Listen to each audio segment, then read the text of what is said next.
Hello, folks. We are back, Catalyzing Coherence. Today we're joined by Andrew Hessel, the CEO of Humane Genomics and a pioneer in the emerging space of synthetic biology. And I thought we'd start today with just going over, what is synthetic biology? Synthetic biology, to me, is genetic engineering done with digital tools. This is a major upgrade. It absolutely supercharges our capabilities and makes them at the same time a lot cheaper and a lot more accessible.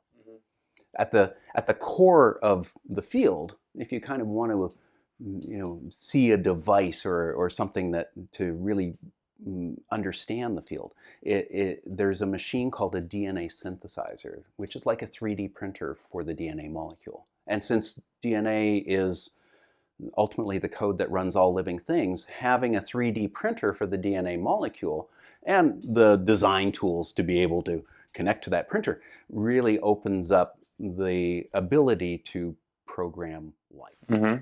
And there's so much life that already exists, but now these tools are empowering entrepreneurs, innovators, artists, really, to build new things that don't yet exist. And that just opens the floodgates for a whole new paradigm for life as we know it. Well, and I want to be clear, we've had genetic engineering since the early 1970s. It's been, kind of a technological blossoming that started really with the deciphering of the DNA molecule and its role, the double helix, moving on to deciphering the standard genetic code. How does the string of nucleotides in DNA correspond to the proteins that build us and run our metabolism, to being able to manipulate that code. Again, we developed that capability in the early 1970s with recombinant DNA technologies or gene splicing, and we've progressively gotten better. But so we've had genetic engineering of this type. What you can think of as synthetic biology for really for over 40 years. But the thing that's exciting is now we have these digital tools, like the DNA printer, that allows us to move much faster, make it cheaper, more accessible. If you were doing genetic engineering in the 1970s, you were an academic. You were literally cracking open the field. In the 1980s, you might be working for a large biotech company or for a government lab, because it took that scale of resources to do that type of manipulation. And today, the exciting thing about synthetic biology is it's becoming as relatively easy to do as programming computers. Yeah, and I'm using careful language there because it's not easy to program computers. You have to go and invest some time and energy and practice. But it's accessible. Anyone that wants to program a computer can get access to a computer. Life is everywhere. These tools are becoming accessible. They're already inexpensive. And now if you want to take the time and energy to learn how to program life, you can do it. It's open. So in terms of, you made the direct comparison to computers, or in terms of building this stack on top of this fundamental information. And in computers, we had the electrical engineering, and then we had the operating systems, and then we had low-level languages and high-level languages, and now we have the web on top of that. And at each of those stages, more and more people get involved, and more and more people create a broader diversity of products or experiences. Where are we in that stack right now with synthetic biology? That's great. So instead of engineering as the foundation, or even physics as the foundation for the engineering, in biology you have biology and biophysics. So we've, for millennia, we've gone out and looked around the world and surveyed it and tried to understand what plants and animals have value for humans. We used to live much closer to nature. Then we started learning how to farm. Then we started to bring in biological science, and we started to classify. And then we started to really get good at dissection, not just gross dissection like we would have done 400 years ago as we were trying to figure out the human body, but now molecular dissection and cellular dissection. So this is really kind of the foundation that we stand on. the beautiful thing is now that we're kind of tipping over into engineering, we have to start from scratch. Kind of hello world in biology, I like to say, is just making an organism glow. That's kind of the first step. But we're just getting started. We're still working at the level of writing the bits, like machine code for the cell. And it's just in the last few years that we're starting to get software that's taking us beyond manipulating the bits to being able to write logical circuits and having a compiler go and create the bits. That's really new. So, but you can expect that as we move forward, eventually we might just get to a position where we draw the organism and everything else is done by the computer. That would be like, I'd love to see us get there, but that's still in the realm of science fiction. Mm-hmm. I mean, I guess it seems, do we have a design language for that, or the tools around that? I know you worked with Autodesk for a while, and they create a lot of those types of tools that help people who have, I guess, visions, bring those into reality, or kind of connect the dots between those with the creative impulse and the underlying mechanisms that need to be built in the world to realize that. So do those tools, you were talking a little bit about the fact that they don't exist yet, or are they being built, or where are we with those types of design tools? So that's a great lead-in. My last position was with Autodesk, which is a software company that makes design software. They're one of the leaders in that space, and people kind of look at me sideways. Why did you join a design software company? But Autodesk made AutoCAD, computer-aided design. And the way to look at that is the things that we go and build in the world are getting more and more complex. Today, it's not just building a house, it's building a skyscraper. It's not just building a rectangle.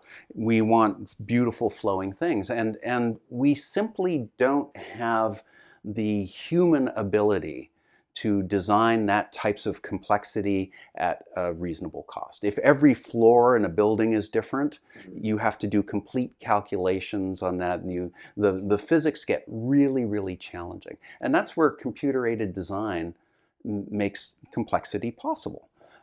So that was fascinating. But that's a building or a car or a product that might, a cell phone. These are relatively simple things compared to a living cell, a biological organism. So I think my first intersection with them was in 2009. I met the CEO and CTO, and I said, look, have you given any thought about designing living things? And they said, no. And they went off and internally they explored that for a couple of years. And in 2012, they said, yeah, this looks like an amazing design space. We'll create a bio-nano group as a research group and let's explore it. We did not successfully create a new language. We didn't successfully create the perfect tool for doing design of biology, but we got a pretty good start. We leveraged the skills in the company on visualization and built a pretty incredible molecular viewer. Very powerful, that could handle literally millions and millions of atoms. That was kind of neat. Then probably their flagship product today is something called Genetic Constructor, which for the first time really drops the genetic code below the surface, and now you can start focusing on building constructs to do something useful, dragging components in without looking down at the DNA. Is it like they've kind of created an API, so to speak, or an API language on top? It's definitely got an API. If you're to do that type of work, it links into all different databases. There's a scripting language if you don't want to do it visually, because not everyone does. The hardcore programmers just want to write code. But it's a pretty powerful system. And meanwhile, other groups are doing things like creating open languages. Antha is one that I think has becoming pretty interesting and successful. And then there's another group that I've been watching kind of evolve in academia and then move forward. And that's called Asimov. The company is called Asimov, and they actually build take essentially the language from electronic design automation, the language that you use to write electronic circuits and chips, and they've ported that over to be able to write biological circuits. And that's really neat, because now an electrical engineer can sit down and basically build a biological circuit without knowing anything about the underlying biology. Because the software, which uses a familiar language, compiles the circuit and the code using, all the biological backend is done, for them. So it just like unlocks a whole talent pool that wasn't already able to interact with that. Yeah. If there's one thing I've been just digging, it's kind of the merging of ideas of electronics and biology, and of digital manufacturing and of digital programming. Just the world of electronics and manufacturing, and the world of biology. They're both digital. And so as they start to come together and you start getting the cross-pollination and fertilization of ideas, it's just awesome. It's the most exciting thing. Like every time I send an email, there's a little, it appends a little message from my neural interface, because this is a neural interface. It's not a very convenient one yet. One day it'll fit inside my head, but the bridging of electronics and people, you can think of it as contours, like that to me is just totally cool. That's where all the excitement is. Yeah, and you've also done some work with IGEM, which is sort of like this community of students that are hacking away at creating new things. Anything? When is the IGEM? It's a yearly event, right? Yeah, it's usually around end of October, beginning of November. Okay. IGEM, I have nothing but praise for. It stands for International Genetically Engineered Machines. It is basically a global student mentorship and competition in synthetic biology. It's largely modeled after something called US First, which is a robotics competition that was created by Dean Kamen and Woody Flowers. Very similar ideas. You put in a little bit of competition, a lot of cooperation. You give prizes. There's judging, and you keep it all open so people can stand on the shoulders of the people that came before them. Mm-hmm. And it has evolved really nicely since it was first launched. I believe it was 2004, so we're coming up 14 years. It's grown pretty big. There's over 3,000 students that show up at the Heinz Convention Center in Boston. I think they're actually getting so big they may have to move out of that.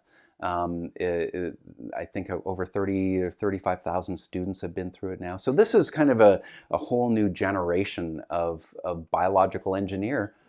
And a community that is actually, I just find really delightful. Anyone that is fearful of genetic engineering, anyone that is that I just tell them, look, send your kids to IGEM. You'll get a whole new perspective. And if you don't have kids, or you want to get a preview of what your kids could be doing, go to IGEM, because the energy is infectious.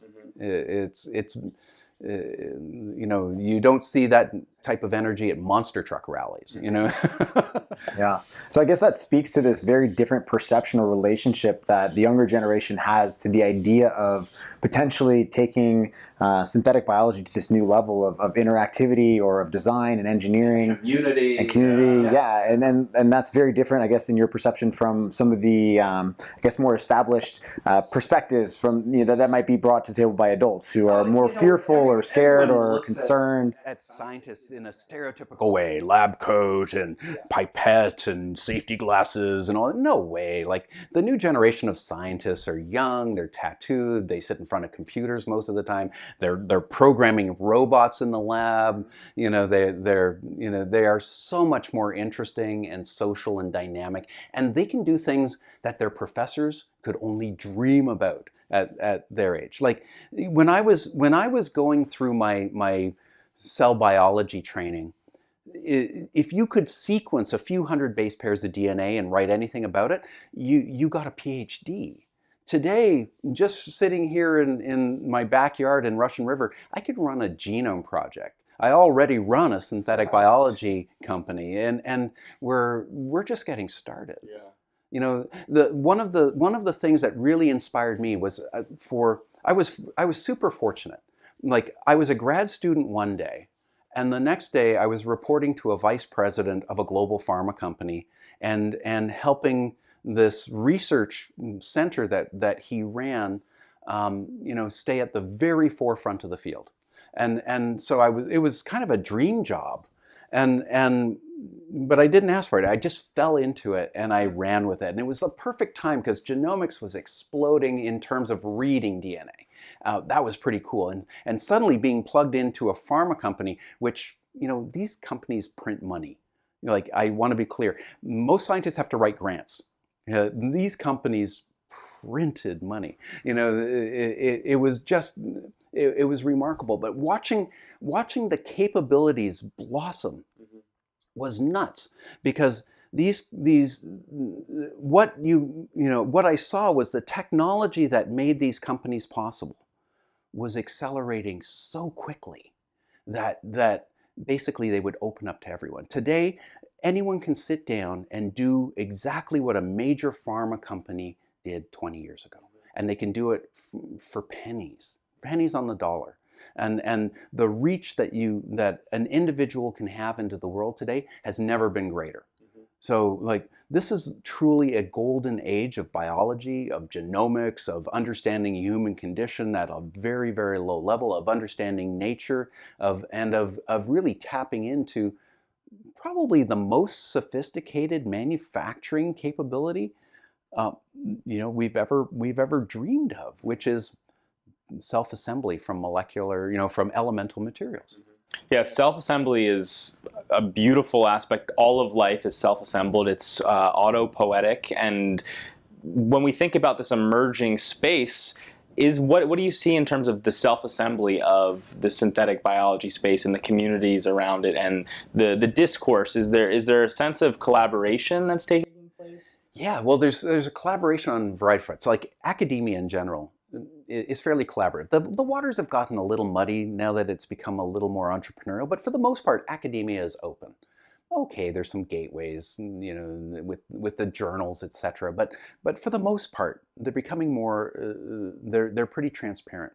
Another community that has emerged in synthetic biology, standing on the shoulders of academic biology and all of the related fields, is IGEM. That's community, again, is much more specific around designing and building living things, but it taps into, not only is it a community that reaches quite deeply, but they're also very socially aware, because IGEM made a point of saying, hey, it's not enough just to go build this stuff. You have to think about its implications. You have to do some outreach into the community. You have to, they call it human practices, and it makes a lot of sense. So it exposes people to, taking responsibility for what you're creating. Because when you're designing living things, you're kind of the dad, and mom, right? You're the parents, right? So it's not enough just to put an organism out in the world and just say, "Oh, be as you will." Like, you have to take some responsibility for that. So that's kind of neat. And then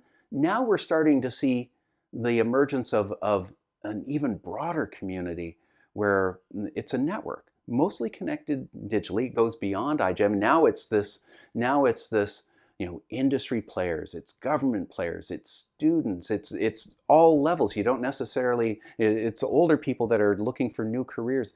It can be members of the public that are interested, that are starting to, support a project through GoFundMe or Kickstarter or Experiment. It's just this network, and there's a lot of buzz around it. And it's just getting started, because if you look at the world of computing, so much is connected, in these digital networks.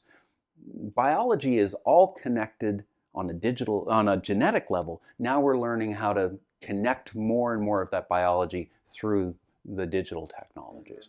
And connecting those brains together and getting them to work together in interesting ways, really powerful. Yeah. Along the lines of that collaboration and synthetic biology, it's such a fundamental and deep technology. I mean, it's operating at this level that is deep within every living creature. And I kind of get this image of the story of like the Princess and the Pea, right? Where you have like this little change or this little thing underneath all these mattresses, right? But then that little object can still ripple upwards across all these layers. You're getting a mosquito, Yeah. Yeah. A great example of something small changing much bigger systems. Exactly. And then it'll ripple outwards through the screen into the internet for all of time. Yeah, I was curious in terms of like the ethics around this, in terms of these communities coming together and trying to understand when we make these changes at these deep levels, how that ripples out through all of the other systems in our world, ethical, political, social, and how we're going about doing that. What are you seeing there? You know, I think that type of rippling effect is really hard to model. I think we're probably getting a little better at understanding it because there's some people that have some pretty big economic drivers to understand those ripples. I don't know if you've ever intersected with some of the algorithmic hedge funds, but that's the type of computing they do. They build certain models. What happens if there's an earthquake in Chile? How will that ripple out and kind of change the financial world? And again, they're kind of incentivized to understand that because they can use it to their advantage. I think when it comes to the complexity of biological life, it's pretty humbling because we don't understand the ripples of changing that can be caused in a single cell by changing a single gene. We don't understand even at a finer graduate, we don't understand the changes that can happen if we change a single amino acid in a protein. We're getting there. We're getting better at that, but it's certainly not there. We just don't understand the biophysical space in a way that allows us to do predictive modeling. So sometimes the only way to find out how something is going to work is to go and build it. And if we're going to go build it, hopefully we start off building something with good intentions. I made a comment yesterday to someone who wrote me who was saying that they were very interested right now in the dual use capabilities of CRISPR. Yeah, and dual use just means, okay, well, you can use it for good, curing someone, but you can use it for bad, you can make it a bioweapon.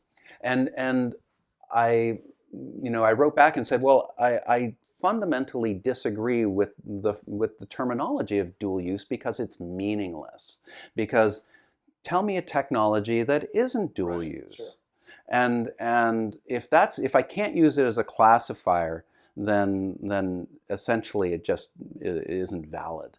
And at the end of the day, to me, dual use comes down to human intentions. There's good intentions and bad intentions. There's accidents, which is just non-intentional too, so it's kind of quantum. But if you go out and do something bad, it doesn't matter what technology you use, synthetic biology or a fork, or often a knife. It's a lot more effective. But but good intentions. Well, even if something goes wrong, your intentions were good. Probably the worst case scenario is when you just don't have any intention at all. Or so paralyzed by concern of negative consequences that you don't do or you don't do anything. And this is kind of the classic, thing with, the classic story around the FDA approval of drugs. And this is why the FDA is such a hard job. I know this is a tangent, but I come from the drug world. And there the problem is, man, if I approve a drug too soon, people can be harmed. If I approve a drug too late, people will be harmed. Where's the right balance? And it's almost impossible to find that right balance for particularly for a political agency. And this is where I think part of the beauty of that I see happening in the new communities I see forming is today, because the tools of the biotech world, many of which are used in things like drug development and basic research, are becoming more accessible. We also there's more personal responsibility, there's more personal autonomy coming into the system, and there's just more diversity. That's pretty cool, because the way the FDA is a U.S. organization, frankly, it doesn't really have the authority to operate very far outside of the U.S. borders. What happens when instead of, you know, pirating ships in Somalia. Do they still do that? You know, they start pirating genes, and you know, like that's a very different question, but one that I think, you know, is not outside the realm of possibility given the reduction in cost and the accessibility of these technologies. And coming back to intentions, I mean, so with Humane Genomics, you are trying to help solve cancer, the issue of cancer, and specifically focused on dogs to begin with. So Humane Genomics is the evolution of, has gone through several evolutions. When I was working in biotech, I learned that the tools of the biotech industry were moving faster than the industry itself. And that's not surprising, because synthetic biology is a digital technology. Digital technologies move exponentially. Business models and particularly regulated industries cannot.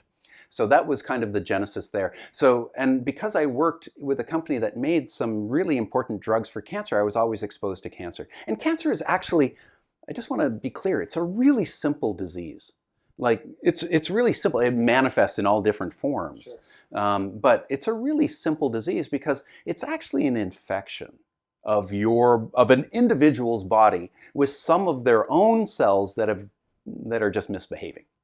And that misbehaving is caused by a genetic corruption. And frankly, it doesn't matter where you got the corruption. Bad genes from your parents, you lived beside a nuclear plant, cosmic ray, bad, you know, it does not matter. The fact is, it's a corrupted cell. Just look, if you've got enough computers on a network, the computers are going to corrupt it. It's like an information infection. Yeah, it's basically a rogue cell that's causing an infection, and along the lines of a microbial infection. Except that with a microbe, we've got plenty of antibiotics. And the difference between a microbe and your own cell is so gigantic. In evolutionary terms, it's billions of years. It's pretty easy to find chemicals and other compounds to target the bacterium, but not hurt you. With a cancer cell, it's basically you. And the evolutionary distance between the cancer cell and you is only a few years. Like, you know, at some point it diverged from the normal cells and went off on its own, but it's self-contained in you. So we know from sequencing that every cancer is unique, and that, you know, that just means that every treatment's got to be unique, which means that the whole pharmaceutical industry, which is totally geared to making mass market one-size-fits-all products, isn't going to work for cancer. It might work for your headache, but it's not going to work for cancer. So, and I think people are starting to come around to that. Today, personalized therapies are at the very forefront of cancer treatment. And I mean fully personalized to the individual. These are the new T-cell therapies. But 10 years ago, I realized, well, okay, you can build a whole new pharma industry around that for cancer, because now you just have to start with the business model of treating one person at a time. Now, T-cell therapies, pretty cool, but you still have to go and get the T-cells out of the person, reprogram them, put them back in, do it in a clinical setting. I needed something a little more accessible for a startup. And so I chose the virus, because there's a long history already of using viruses as therapies. They're called virotherapies. You can essentially engineer or evolve or select viruses that just for whatever reason, or, you know, have a preference for killing cancer cells. The normal cells, no big deal. They don't want them. The normal cells can shut them down, but they like giving cancer cells a cold. That is a pretty interesting therapy, because you don't need a lot of virus. And viruses kind of do a biological chain reaction and make more viruses. So you can start with a seed dose that only infects cancer cells, give it to a person. Theoretically, it should only kill cancer cells. That was just super appealing. And because I was coming from a synthetic biology world, where you actually design and build genomes or code from the ground up, I realized viruses were pretty accessible, because viruses have really small genomes. And so I just started championing the idea of N of 1 medicine. I started championing the idea of viruses as a platform, or virus-like particles, because they don't, you know, we start with natural viruses, but you can even pick and choose from anything in nature. There's no species barrier when you start working at code. And just using cancer as a model, because, hey, no one's cured it yet. And we know we have to make personalized drugs. So it just made a lot of sense. So I founded a company an open source company called the Pink Army Cooperative. It was the first co-op biotech to try and do this. And I went out and messaged, and I quickly ran into problems because I realized people don't understand cancer as an infection. They don't understand viruses. They think they're all evil. They don't understand synthetic biology. They don't understand drug development. And they certainly don't understand the idea of a community-based company, a co-op. Yeah. The whole thing, there were just too many things to explain. But I had a great time explaining and loved talking to people about it, and that worked out pretty well. So it was a business failure, but an intellectual success. And so then Humane Genomics is just the evolution of that. Instead of doing a co-op, I just made a C Corp. The entire United States is set up for creating C Corps. Instead of making it formalized as an open source company, I just said it's an open source company like Linux, Red Hat, which is an open source software engineering company that is a C Corp. That just simplified the whole business world. Today, synthetic biology is much better understood. Today, personalized medicine and the whole idea of going N of 1 is more understood.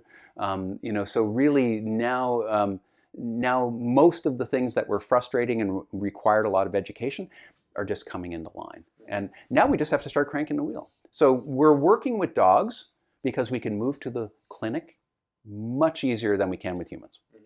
Like today we can design and build a virus in just a few weeks. We can personalize that virus with code by sequencing the actual dog that we want to work with. So we can build this pipeline taking biopsy information, molecular information from the dog's cancer. We can translate that into a custom design and make that virus very quickly. And then we can go and validate that virus on the dog's own cells in the lab at a reasonable price, and then hand it off to the clinic to be used for treating that one dog.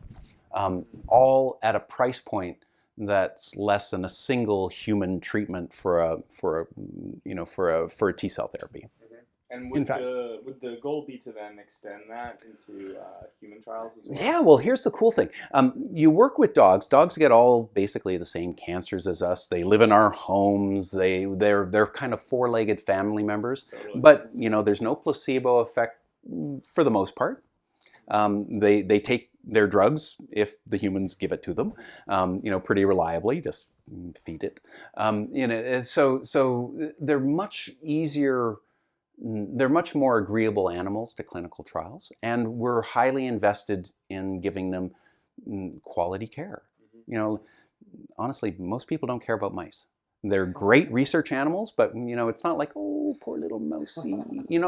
But we take care of our dogs like we take care of our children. So that works together really nicely to make dogs the best channel for leading the way to fully personalized medicine and de-risking it for humans. But from my point of view, at the low level, taking information about a cell, having a platform for designing an agent to slow the growth or kill that cell, that to me is universal. Like I describe it to people as we're building a machine to kill any cancer cell, but we'll start with dogs. Wow. So, I guess that's one of the reasons, or one of the things we were talking about before this that kind of dovetails off of this is longevity, right? So, cancer is one of many things that are obviously shortening our longevity and kind of ending human lives unnecessarily, perhaps. And you had some interesting feelings about longevity in general. You're working on this cancer cures, but you were mentioning your relationship with Aubrey de Grey and perhaps having slightly different perspectives on longevity or life extension than someone like Aubrey. So I'm curious to dig into that. Sure, I'm happy to unpack it. So I've known Aubrey from a long time. I was telling you that I was actually working at MIT growing the IGEM program in 2006, and I saw Aubrey on the cover of a magazine. I'd heard his name before. I read the story, and I thought, wow, this guy is really he's a salmon swimming upstream in the scientific waters. I love that. I love people that break the mold, think differently. So I called him up and said, hey, can I buy you a beer?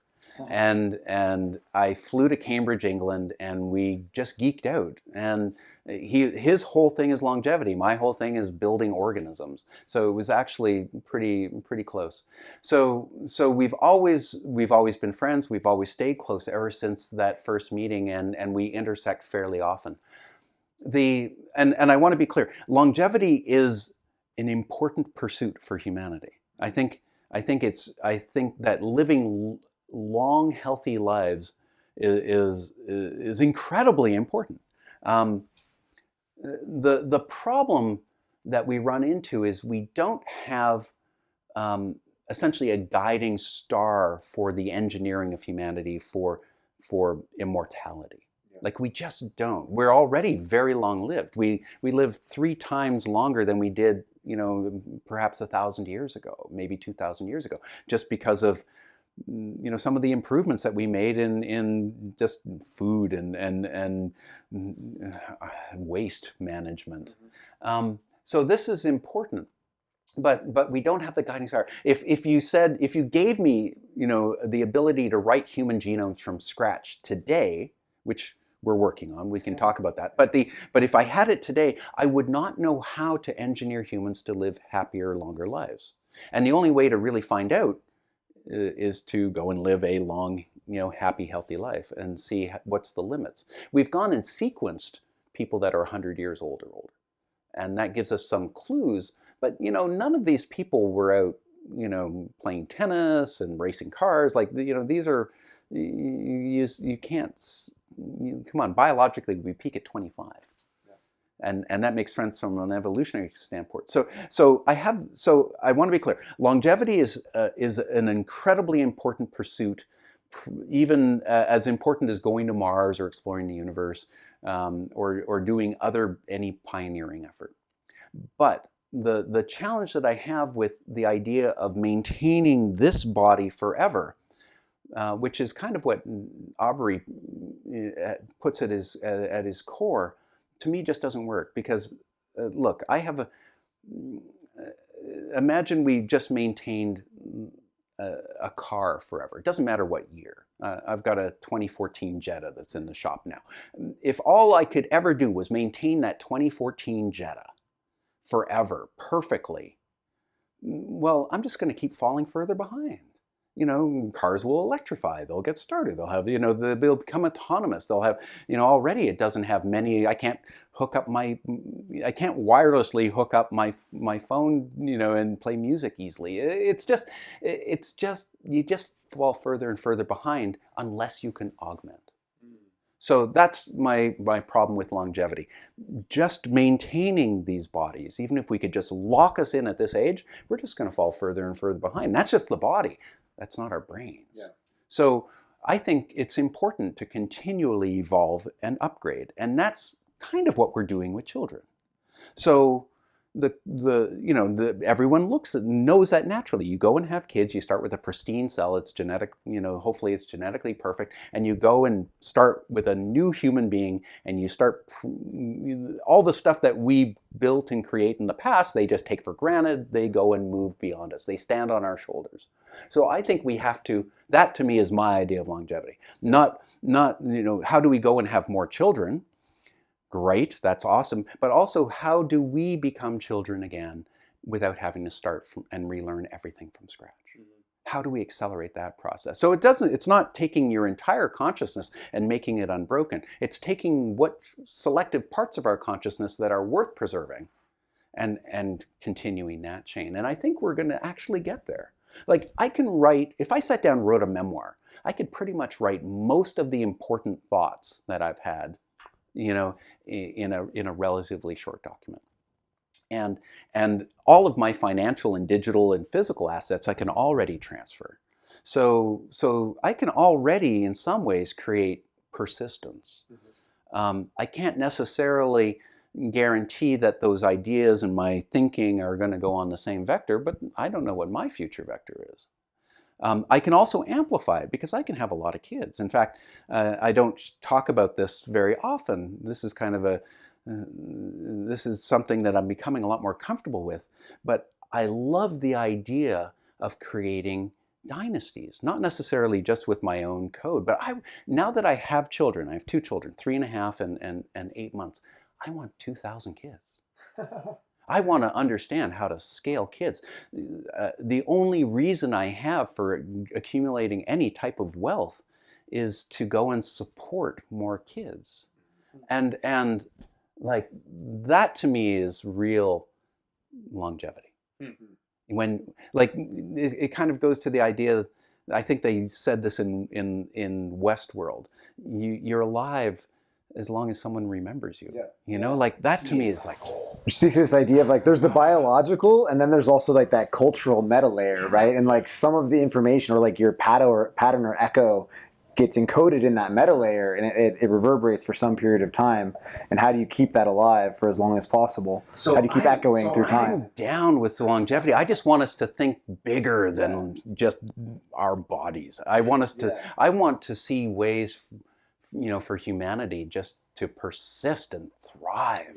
And so, you know, the types of this translates into some pretty weird ideas. One of them is just cloning.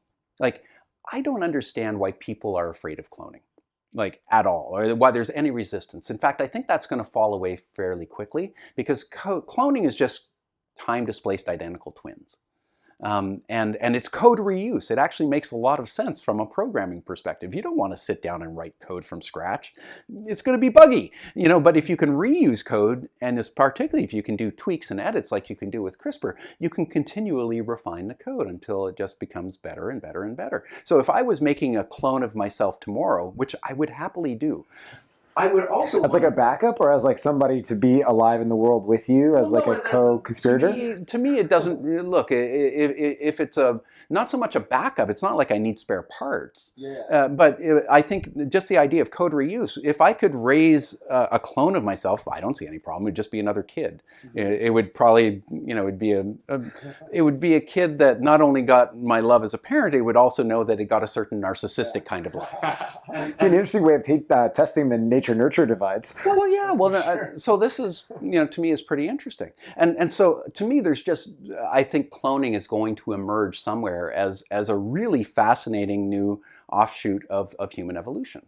And I think it's just kind of fun. You know, personally, I don't, let's face it, it doesn't matter if we evolve our bodies anymore. It's not like we're going to turn into, you know, anything particularly interesting unless we start engineering. But I think that evolving our minds and amplifying the ideas that we can communicate to other minds, which is, let's face it, it's parenting, it's education. At the lowest level, it's advertising and propaganda.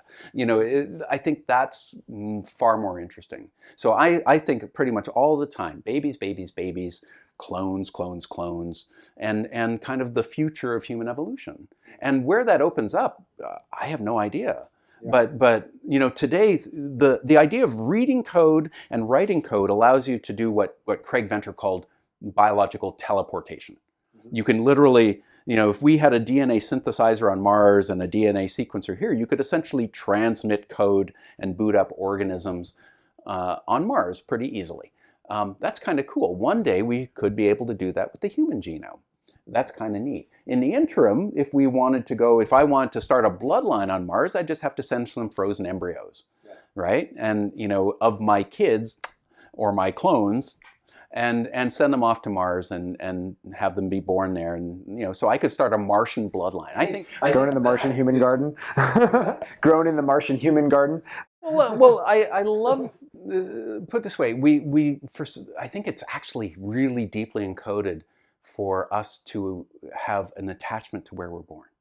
You know, and this gets codified in our frickin' passports and borders, you know, which is kind of weird. But I don't fully understand it, being a digital nomad for some of my life. But I really think the idea that starting a bloodline on Mars, I think is just a fascinating thing. I know that those children born on Mars will look at Mars as in a way that no Earthling ever would, no Earthborn person. So anyway, science fiction explores all this stuff, but we're, you know, the gap between science fiction and what we can do with our technology today is getting really, really narrow. Well, speaking of that, one thing I really wanted to ask you was your opinion, since you've obviously had a pretty personal relationship with IVF. You mentioned, and you've spoken about the fact that your children have, you know, they were the product of IVF. I call them lab grown. Lab grown kids. And I was, yeah, are they vegan? No, kidding. But like IVG. In vitro gametogenesis. Yeah, exactly. No, so IVG is the game changer for IVF. Exactly. So yeah, what are your thoughts on IVG and where that takes us? No, I've been tracking that for years. Put it this way, we don't need, in general, IVG for men. Yeah. Like, I just want to be clear. One ejaculation for a man produces enough sperm to impregnate every woman in North America. So there's no shortage of male gametes. The human egg is precious. It's precious. And right now, if a woman goes through IVF, it's a pretty intense procedure. You're pumped up on drugs to hyperstimulate your ovaries and produce all of these eggs, which are then surgically kind of collected at their peak. Some of them are a little too young, some of them are a little too old. They just go and get as many as they possibly can. They drop them in a dish, and if you get 28 or 30 of them, you're ecstatic. Some people only get 5. Some people only get 10.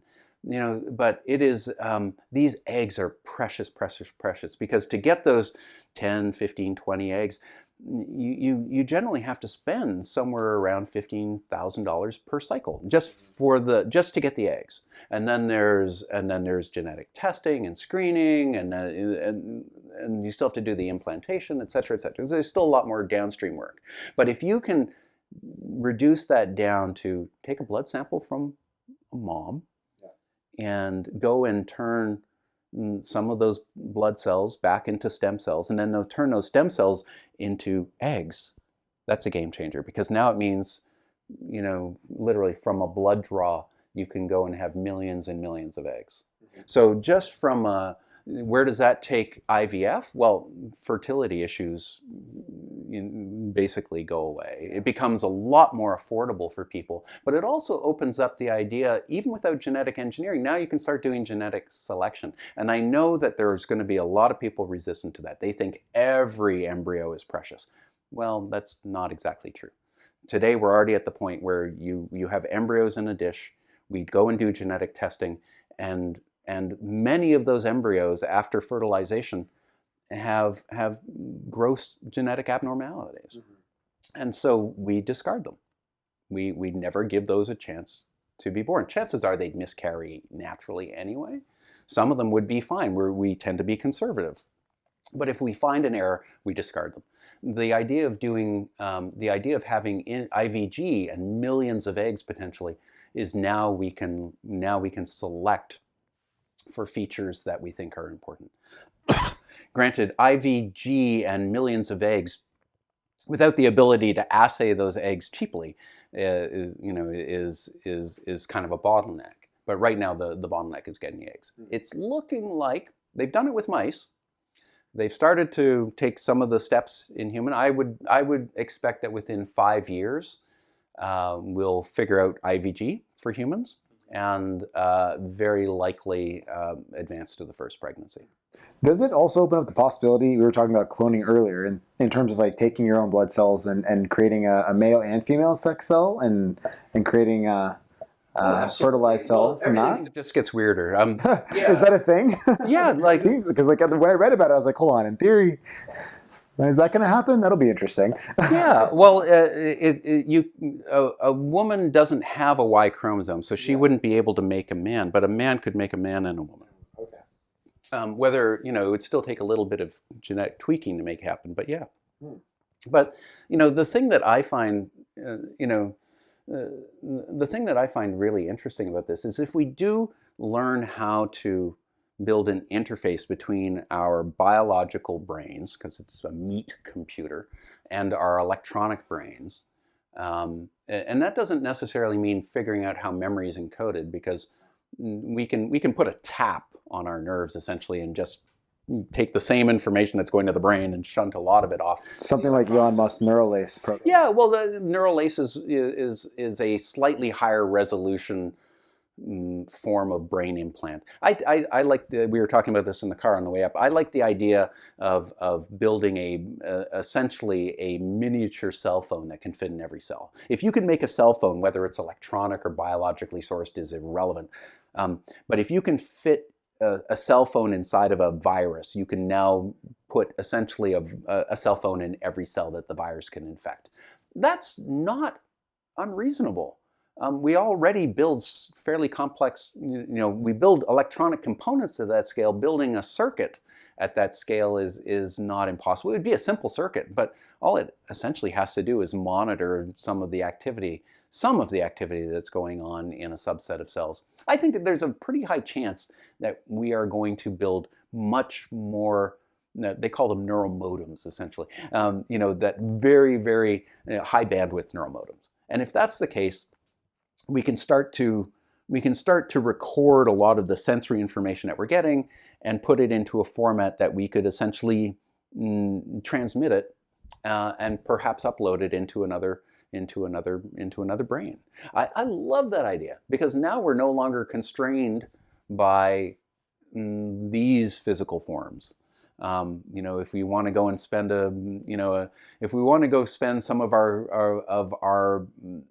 if we want to upload our consciousness into a dolphin, that'd be great. Provided let's just say I don't want to be eaten by a killer whale, but but the rest of dolphin life is pretty good. There's so many, but just the whole idea of neural interfaces is really interesting. In some of my talks, I've raised the idea of a zoo without cages, just because if you can build even a relatively simple neural interface, you could chip every big animal, and they could just wander around in our world around us, without giving us any problems. You could have a tiger sitting in the backyard, and as long as it had something to eat, it's not going to look at you. And some of these ideas of neural interfaces have been explored in shows like Black Mirror, but they're always negative. Well, like in theory, you're talking about a zoo for animals, but then the zoo or society as zoo for people also comes up in something like Black Mirror. Kind of a zoo for people. Yeah. But this is where, if we just have higher bandwidth connections, you get the idea of working together in different clusters. You could probably have supermind clusters, and it gets really fascinating. The thing is, we do have a lot of headwind when it comes to manipulating biology versus manipulating other technologies. And I don't think we really get to explore some of these ideas and possibilities until we push through those boundaries. And I honestly don't know where those boundaries are rooted, because it doesn't matter what your faith is, it doesn't matter what you do for a living, it doesn't matter your intelligence. There's a certain truth in life, which is, if you're born, you're going to die. And the arc of life is pretty similar for everyone. It doesn't matter how wealthy you are. There's a variability in it, by 5 or 10 years. But the life is essentially drawn up in quarters. In the first quarter, you're learning you're born, you're learning how to move and walk, talk, eat, excrete, reproduce. All of that is kind of in the first 20 years. And you're starting to get a sense of who you are and what you want to do with your life and your brain power. In your second 20 years, hopefully you're applying that and you're getting good at it and you're starting your own family. And then the third 20 years, your family is starting its own family, and now hopefully you're getting to slow down and enjoy some of the comforts. Because trust me, I'm getting to that third quarter, and you start to slow down. Your eyes start to fail, your hearing starts to go a little bit, you certainly don't have as much energy.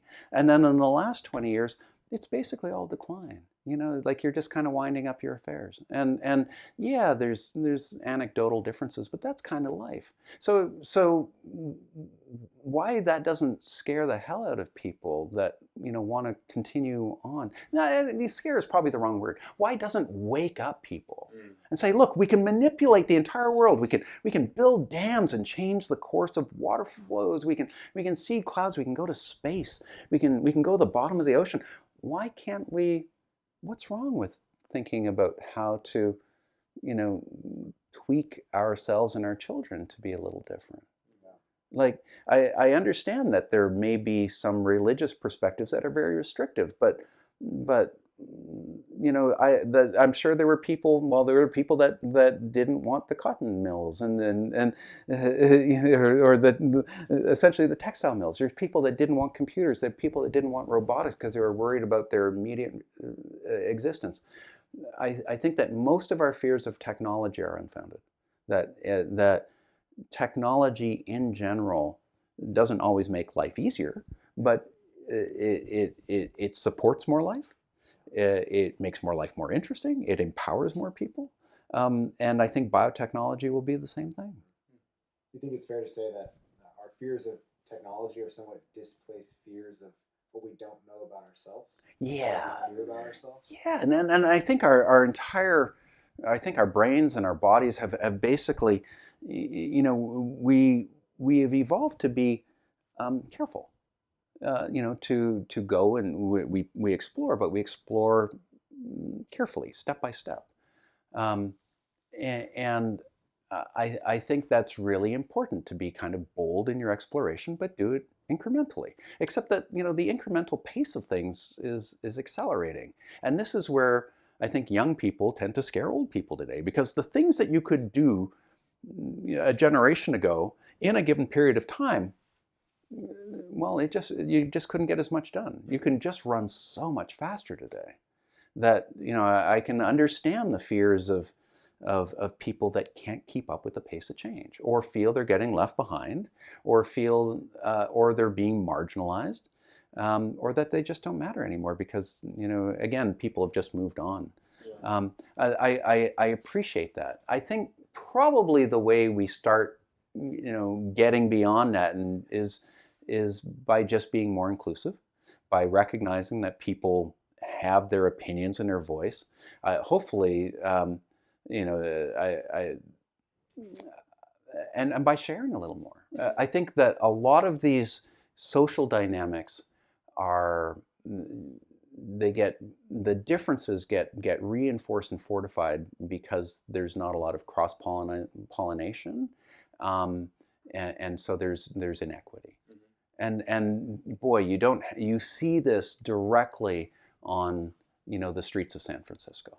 You see, this is an incredibly wealthy country and city and state that it's building the future, and yet we have people that are just falling off, the societal, boat. So I don't know how to fix that except by being inclusive and open-minded, and hopefully I know that just to keep up with the pace of change, you can't always go and say, oh, I'm going to go and help the homeless. I think actually, if anything, we have to create organizations that's their mission and empower those organizations. But that's tricky. It's always tricky to have people help people. Is there a role for synthetic biology in addiction management or mental health management?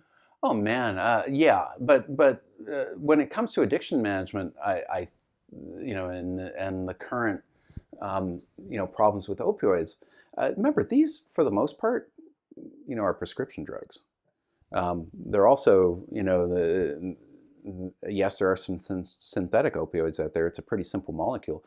Synthetic biology, if anything, might make it even worse in the short term, because you can make synthetic opioids, like biosynthetic. They've already deciphered the biochemical pathways to make opiates, which means that one day you might get a really interesting beer. But these are painkillers, and I think the opioid crisis is really related to some of the pain that we're seeing in society right now. I'd love to see that change, but it's really hard considering these are already regulated molecules. I think in general we're going to have to get a lot more open-minded about drugs, because we used to have an industry we could regulate. We used to have distribution channels we can regulate, and then of course we had this really, really stringent enforcement of laws around use, distribution, dealing, manufacturing, etc., that I think are pretty draconian. I think having people in jail for drugs is just stupid. So liberalizing that, I think, can create more of a freedom, because there are drugs out there that if you're feeling pain, yeah, it can eliminate. If you're depressed, we can get better at eliminate. If you need to be more creative, you can eliminate. If you need to, as we get better at programming biology, you want to learn a new language, there'll probably be a drug. You know, we already have, I remember when Viagra came in, well, that used to be a problem, now it's not. You know, like there's, I think taking the shackles off our ability to manipulate biology, drugs, I think is just going to open up new vistas we can't even imagine yet. You know, we're coming up on our time because I know we have to get back to VW. I wanted to touch on data ownership and the ideas around now that we have, you know, genomes being sequenced and companies that are trying to capture that data, and also patents as well. I know there's just been a lot happening in that space. How do you view that evolution? So I've been an absolute champion I'm a champion of open science. Just everything should be open as much as possible. It should all be transparent. That's the beauty of blockchain technologies. It's an open ledger. Open books for companies, awesome. You'd be a lot less corporate fraud. Open books for government, really interesting there. You know, I just think openness, sunlight is the best disinfectant. It's also just the way things grow. That's the way I look at it. I've tried to do this in my own life. I've tried to do it with the companies I've supported. Even with Autodesk, I got them to really keep the software they were developing open. Today I'm taking that forward, and we didn't get much chance to talk about this, but I'm the catalyst for the Genome Project-write, which is the new global genome project. Most people don't know a lot about genetics, but they've usually heard of the Human Genome Project because it got so much attention for over a decade as the scientific effort to read the human genome got going. It was also an incredible, that project created new technologies. It inspired a whole new generation of scientists, and today has really created a field that's changing diagnostics. It's changing, it's really the bedrock of all biotech, including synthetic biology. We've taken it a little further. We've said, hey, instead of reading a human genome, why don't we update it for today, and let's go and write a human genome. It's not that we have to write a human genome per se. Is there a reason for it? No, we're not going to be making synthetic babies today. But the human genome is big. It's complicated, but it's also useful. And people really attach significance to human. So just by saying, I'm not going to synthesize the fruit fly, I'm going to synthesize a human, it becomes an inspiring grand challenge. We've created an open foundation for that. Like it's open, it's transparent. We're trying to keep this as open and collaborative as possible. It's bottom-up funding. It's learning how to create the societal tools and legal infrastructures and IP infrastructures and just everything that we're going to need to kind of move into open engineering. That doesn't mean everything will be open in the future. I want to be clear. If the other big influencer in my life besides DNA and synthetic biology has been the Internet Protocol. And the Internet Protocol is basically just how traffic moves on. It's the foundation of the Internet. And of course, the Internet isn't all perfect. It's not all black or white or good or bad. It's not all open and academic or commercial. It's just a foundation for everything. So I believe that open protocols for key things just need to be, are incredibly empowering, and that's how we take society forward. I don't want standardization. I want diversity, but you have to have, some things need to be standardized. Does that include, or does that standard include the notion that each individual owns their own genome? Oh, look, if anyone tells you you don't know your genome, tell them to just go in a nice way. I usually say just walk around them and keep going, because that particular attitude is stupid. Yeah. If you own anything, you own your genome. Mm-hmm. The thing that is shifting right now is to access that genome in the past was actually fairly hard. Mm-hmm. If you, it's still fairly hard. Yeah, you can get a 23andMe kit, but that's not reading your genome. That's not accessing it. That's just lifting the covers and looking at a couple of things, and 23andMe is so restricted by what it can report back to you by the FDA. Most of the things are going to tell you it's entertainment, it's a toy. Yeah. The ancestry DNA is even worse. They tell you, "Oh, you're Eastern European, you know, like you're Asian." That's stupid. And plus, they retain a license to your DNA. So That's the only reason I haven't gotten mine sequenced, is because I don't want to cede that ownership. But I've taken the other approach. I've donated my entire sequence, my complete genome, to science. Because that's fine. Like I'm an early adopter and an evangelist. I get a return of it. If someone were to want to follow your path and do that, how would they go about doing that? Personal Genome Project. The Personal Genome Project has all the structures and capabilities to do that. But here's the thing. That's probably not going to be what wins. What we're seeing now most recently is the evolution of a new type of genomics company built on the transparency of the blockchain. Starts off with you own your genome. The blockchain is, verifies your identity and that ownership, but it also identifies that you consent to use it in certain ways. You can build a smart contract on it. Mm-hmm. So if you, right now your genome, it's running your body, it's making your kids, but it's not doing anything all that economic. It's not paying your bills. It's not paying your bills. But the new generation of company is coming along and saying, look, it's also too complex for you to understand. You don't want to spend all your day doing this. Maybe you do, but even if you do, it's better in a community. So they're building communities and inviting people into those communities by saying, hey, we'll sequence your genome for free, but you know what? We're only going to take a cut of the economy of that. It's still yours. We're going to become kind of your asset manager. Mm-hmm. Yeah, and just like you have a wealth manager, if you have enough money to have it, professionally taken care of. I think that's really fascinating. And so these types of companies are starting to appear. They're all founded in kind of the same way. They'll all offer free genomes. You have to start looking at, well, what else are you going to do for me? Like, are you going to protect me if I get, if my employer learns that I have a medical condition and they fire me? Are you going to legally represent me? Kind of an electronic genomic freedom foundation, right? That's pretty interesting. What if the police say that I was at a crime scene but I wasn't? Are you going to defend me? Like, what happens if I'm a celebrity and some, I go to a restaurant, someone takes a fork and then sequences my genome with the cells I left on the fork and publishes a story in the National Enquirer? Will you fight the National Enquirer? Like, how can you protect my genome? These are some things. Will you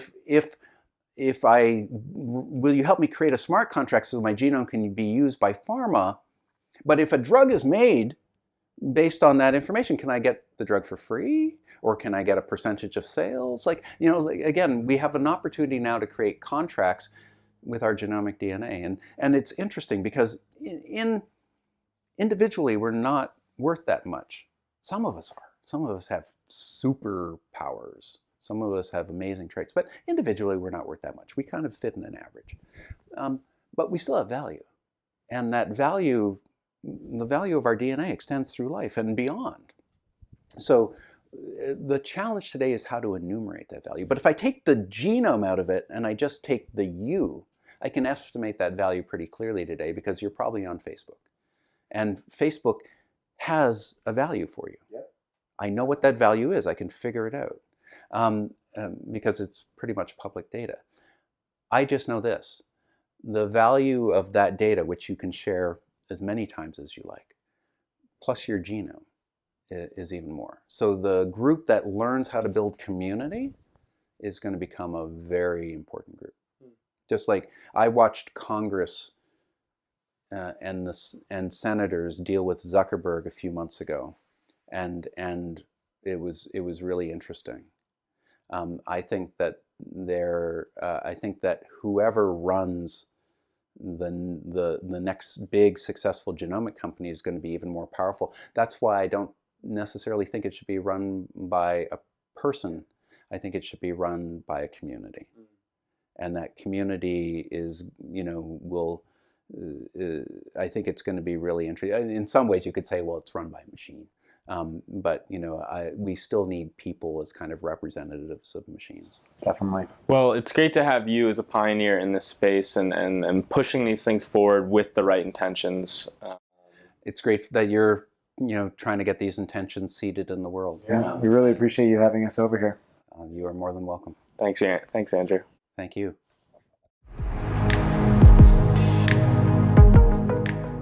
Hello, fellow travelers. I'd just like to take a second to thank you for joining us. The mission of Catalyzing Coherence truly centers around building a community that's passionate about a more coherent future for humanity, and we'd love for you to get involved. If this content resonated with you, we invite you to help us build our community in a way that works best for you. First, please like this video and subscribe to our YouTube channel so you don't miss out on future content. We also have a Facebook group, and you can find us on Twitter at @CatCoherence. Our primary community building tool is Patreon, where you can find us at patreon.com/catcoherence. We'll be posting exclusive content there, so if you're feeling especially generous and would like to help us keep the lights on as we pursue our mission to bring you high-quality content concerning humanity's future, please consider supporting us on Patreon. We look forward to seeing you there. Until next time, keep exploring and stay curious.